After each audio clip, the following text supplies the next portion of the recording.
좋은 학생 더 좋게 이끄는 하이퍼플러스 영어 학원 YNS 고등부 대표 강사 김신철입니다. 자, 이번 시간은 2025년 1학기 평촌고 기말고사 문제 분석 같이 진행해 보도록 하겠습니다. 자, 먼저 시험 범위에 대해서 보시면 평촌고는 능률 5 교과서 4과 2023년 6월 고1 모의고사, 2024년 6월 고1 모의고사 시험 범위가 이런 형태였습니다. 자, 먼저 분석은 문항번호, 대분류, 몇 년, 몇 월, 어디 거냐, 소분류, 문제가 어떤 내용이냐, 문제의 특징, 배점, 난이도, 그리고 비고 형태로 진행했습니다.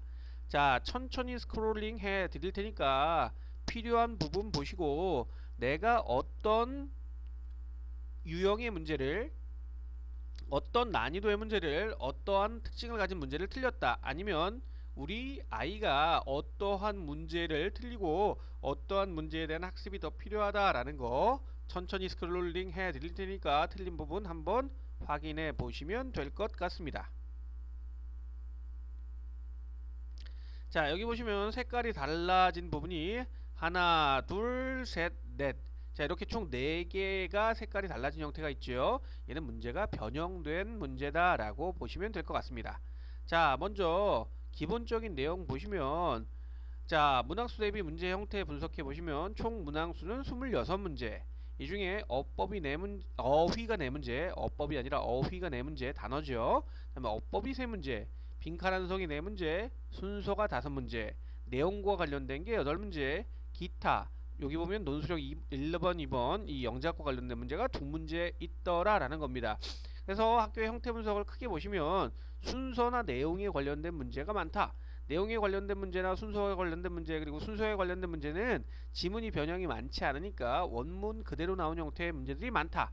문장 넣기나 순서 고르기가 원문의 형태가 많이 나와서 실제 배점이 그렇게 높지는 않은 형태, 난이도를 좀 조절하기 위한 중난이도로 내용과 순서를 조금 더 사용한 형태다라고 보시면 될 것 같습니다. 자, 두 번째로 문제의 유형 및 난이도 분석을 보시면 교과서가 총 3문제, 교과서 한 강이 나왔고요. 총 3문제가 출제됐다. 자, 3문제가 출제됐는데 이 3문제 중에 여기 보시면 교과서 하나가 같이 끼어 있는 형태여서 논술형 문제에서도 교과서가 들어가기 때문에 이 부분을 소홀히 하면 안 된다라는 형태가 될 것 같고요. 교과서도 어느 정도 적당히 공부를 해줘야 된다라는 게 필요할 것 같습니다. 자, 교과서 외에 모의고사에서 23문제, 총 26문제가 출제됐고요. 자, 변형이 된 지문과 변형이 되지 않은 지문들, 더하기가 좀 틀렸는데 변형이 된 지문이 4지문 있다라고 보시면 될 것 같습니다. 그래서 변형되지 않은 게 22문제인데 약간 오타가 났네요. 22문제입니다. 자, 이 22문제여서 26문제가 되겠고요. 문제 배분 난이도는 난이도 하 문제가 1문제, 난이도 중 난이도가 19문제, 그리고 난이도 상 난이도가 6문제 있어서 여기 난이도 비교해 보시면 상 난이도가 이런 식으로 상상상상상 이렇게 4개 있고요. 그 다음에 2개 상상, 총 6문제가 출제되었다라는 겁니다. 상 문제가 상당히 많이 출제된 겁니다. 그리고 하에 해당하는 난이도는 여기 보시면 하에 해당하는 건 교과서 내용이 그대로 나와서 이 문제가 좀 쉬웠던 유형에 속한다라고 보시면 될 것 같습니다. 그리고 평균을 만들기 위한 중난이도가 19문제 출제됐다라고 보시면 됩니다. 자, 먼저 난도를 보시면 여기 이 4개가 7번, 8번, 9번, 10번이 4개의 문제가 상난이도였는데 실제 상난이도 문제들 조금씩 살펴보도록 하겠습니다. 자, 먼저 다음을 읽고 물음에 답하시오라는 문제, 여기 보시면 몇 번이었으면 되냐면 7번입니다. 7번의 교과서의 어휘 문제였는데 얘는 영작을 객관식으로 출제한 거였더라 라는 거죠. 이게 어떤 형태였냐면 이런 식으로 다음 읽고 물음에 답하시오라고 해서 지문이 쭉 길게 나옵니다.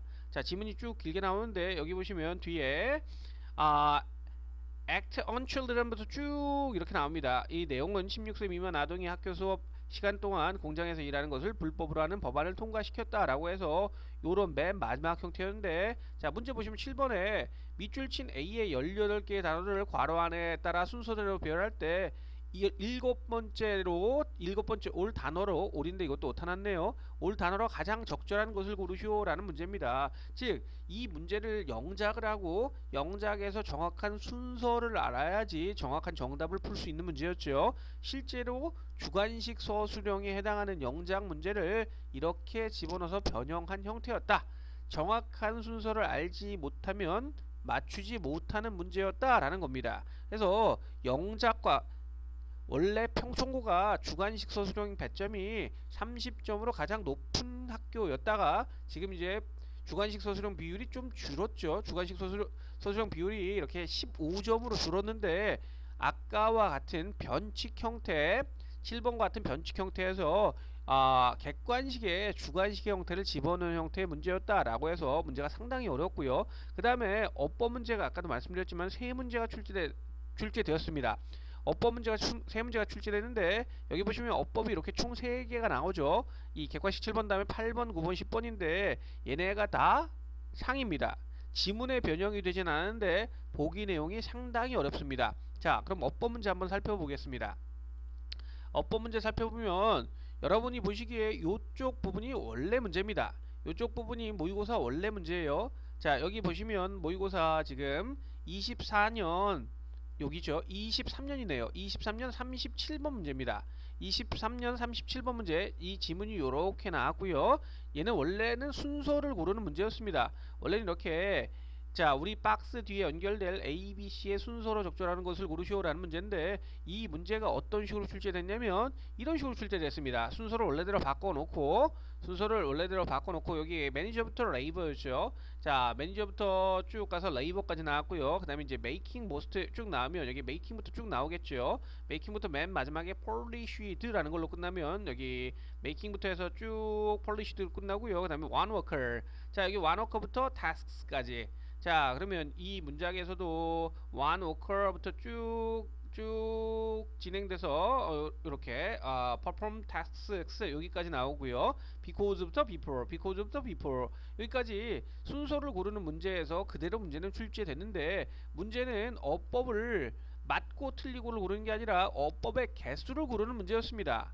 어법의 개수를 고르는 문제고 그 다음에 A, B, C, D에서 원래 기존의 어법은 밑줄을 어떤 식으로 쳐놓냐면 밑줄을 이런 식으로 칩니다. 전체 지문 이렇게 밑줄 치는 게 아니라 이렇게 하나만 밑줄 칩니다. 그래서 이 자리에 들어갈 게 메이킹이 맞냐 아니냐 이것만 구분하는 거죠. 기존의 어법 문제 같은 스타일은 아니면 뭐 또 똑같습니다. 여기 그 다음에 이런 식으로 해봤자 이런 거죠. be divided라는 형태가 맞느냐 아니냐 이런 식의 형태였는데 지금 우리 평촌고 문제는 거의 전 지문에 밑줄 쳐놓은 겁니다. 그러니까 학생들이 어법적인 요소를 하나하나 다 봐야 되는 거죠. 여기 뭐 예를 들어서 into가 맞느냐, with가 맞느냐, a number of 다음에 얘가 맞느냐, each 다음에 performed 이게 맞느냐 하나하나 어법의 형태를 다 봐서 이 개수를 정확하게 알아야지 맞히는 유형의 문제였습니다. 자, 이게 상난이도가 어법이 3개가 다 그렇다고 그 말씀드렸죠. 8번과 9번과 10번이 다 그렇다라고 말씀드렸는데 보시면 아까 보셨던 게 여기 8번이었고요. 아까 보셨던 게 여기 8번이었고요. 뒤에가 9번입니다. 그 다음에 10번입니다. 배점은 3개가 다 3.8점이었고요. 지문 변형은 없습니다. 원래 얘는 33번 문제로 빈칸 완성이었죠. how부터 어떻게 쭉 가다가 위너입니다. 자, 그러면 우리 how부터 어떻게 위너였습니다. 자, 제가 천천히 스크롤링 해 드릴 테니까 한번 지문 보시고 이 지문이 얘가 맞느냐라는 거 지금 편집 과정에서 약간 밀렸는데 이 지문과 이 지문이 어떠냐 약간 변형이 된 거야 아니냐라는 거 보시면 됩니다. 원문 변형 안 됐고요. 똑같은 지문이에요. 자, 근데 이것도 아까와 동일하게 거의 전 지문에 밑줄 쳐놔서 모든 문법 구성 요소를 철저하게 알아야지 개수를 맞출 수 있다라는 형태였죠. 맨 마지막 역시 10번 문제도 똑같습니다. 자, 그래서 이 세 문제 여기 어휘를 포함해서 아까 영작을 객관식으로 출제했던 어휘를 포함해서 여기 자 거의 15점가량의 문제가 최상위권 문제로 출제되었다라고 보시면 될 것 같습니다. 거의 3개가 출제되었다라고 보시면 될 것 같고요. 그 다음에 논술형 1번과 논술형 2번 보시면 자 논술형 1번은 원래 지문은 빈칸 완성이었습니다. 원래 지문은 빈칸 완성이고 여기 보시면 맨 윗부분에 빠졌네요. 윗부분에 빠진 다음에 boost sales, boost sales. 자, 이 뒤에 부분 또 천천히 스크롤링 해드릴 테니까 한번 비교해 보시면 될 것 같은데 원래는 요렇게 원래는 그래서 restricting the number of item customer can buy. 자, 여기 우리 문장에 해당하는 여기 3번을 집어넣은 요 문제가 이제 뭐로 바뀌었냐면 이 뒷부분에서 이 뒷부분에 약간의 변형이 있지만 여기 이런 형태로 미끄러 요지의 적절한 말을 조건에 맞게 완성하시오라는 조건 영작, 이 배열의 조건 영작, 이 여기 있는 것만 포함하는 게 아니라 어법에 맞고 의미가 통하며 이 여기 없는 본문에 이 부분에 보기 없는 위에 있는 내용에서 핵심 소재 하나를 따서 같이 집어넣어서 영작해라 라는 유형의 문제가 나온 게 이런 조건 영작 형태가 여기 어려웠던 논술형 1번 문제였고요. 자, 이제 맨 마지막 논술형 2번 문제 같은 경우도 역시 비슷합니다. 자, 원문에 있는 럭셔리 리얼 이스테이트가 다음 문글에 의미하는 바로 가장 적절한 것을 고르시오라는 함축 의미를 고르는 문제가 조건 영작 문제로 바뀌었습니다. 조건 영작 문제로 바뀌었는데 이번에는 17개의 단어를 모두 변형 없이 한 번만 사용할 것이라는 형태입니다. 자, 기존의 주관식 서술형이 원래는 적으면 8, 9글자, 많으면 11, 12글자 정도 되는 조건 영작인데 얘는 17개를 만드는 형태의 어휘여서 제대로 된 구조를 알지 못한다라고 한다면 상당히 어려웠을 만한 문제다라고 보시면 됩니다. 자, 그래서 이제 평총고 총평을 해보도록 하겠습니다. 자, 평총고 문법 문제가 매우 어려웠음. 아까도 말씀드렸지만 상문제 6문제 중에서 3문제가 문법 문제였고 문법 문제는 딱 3문제 출제되는데 3문제 모두 3.8점이었고 난이도는 다 상이었다. 정확한 개수를 묻는 문제였고 정확하게 아냐 모르냐에 따라서 달라지는 거다라는 거였고요. 자, 지문 변형이 많이 없음. 지문 변형이 4문제밖에 없어서 전체 26문제 중에서 4문제면 변형 문제가 그렇게 많진 않다라는 거였고요. 자, 전체적으로 어려운 문제였고 교과서 비중이 낮지만 교과서는 3문제 출제됐는데 난이도가 하나 있었죠. 서술형에서 근데 출제되었다. 평총고 시험의 특징은 어법을 정확하게 알아야지 개수 파악이 된다. 자, 밑줄 친 부분이 원래는 한 줄 정도가 밑줄 쳐져 있어서 한 개의 단어에 밑줄 쳐져 있어서 이게 맞냐 틀리냐 구분만 하면 문제를 풀 수 있었는데 지금은 전체적인 걸 다 세밀하게 알아야지 풀 수 있다라는 겁니다. 자, 그리고 주관식 배점은 줄었지만 30점대였다가 15점으로 줄였지만 여전히 주관식이 어렵고, 그리고 아까 설명드렸던 어휘 문제였지만 사실은 영작을 객관식으로 바꿔놓은 거였더라라는 거였습니다. 그리고 중난이도 문제도 이 평총고 분석을 하는 선생님들마다 약간의 차이가 있겠지만 기본적으로 중난이도에서 충분히 상에 포함될 만한 문제들이 다수 존재한다 라는 거였습니다. 자, 평총고 맨 마지막 시험 대비 전략은 자, 어법 아까 말씀드렸던 상이었으니까 틀린 개수를 묻는 문제 위주라 꼼꼼하게 문법 정리가 돼야 되고, 중난이도 문제도 까다롭게 출제돼서 모의고사형 공부가 필요하고, 조건 영작이 가장 고득점 문제이므로 어법이 이 뒤에 있는 주관식이 사실은 1번 주관식 문제 1번에서 부분 문제로 나뉘어지게 되는 문제여서 조건 영작 문제는 총 2문제였습니다. 9점짜리. 고득점 위해서 반드시 풀어야 되며 평총고는 시험 기간에만 벼락치기로 공부해서 성적을 올릴 수 있는 학교가 절대 아니기 때문에 평상시에 어휘와 어법을 중심으로 꾸준한 영어 학습을 해야만 좋은 점수를 받을 수 있는 학교이다 라고 총평을 하겠습니다. 자, 여기까지 하겠습니다. 감사합니다.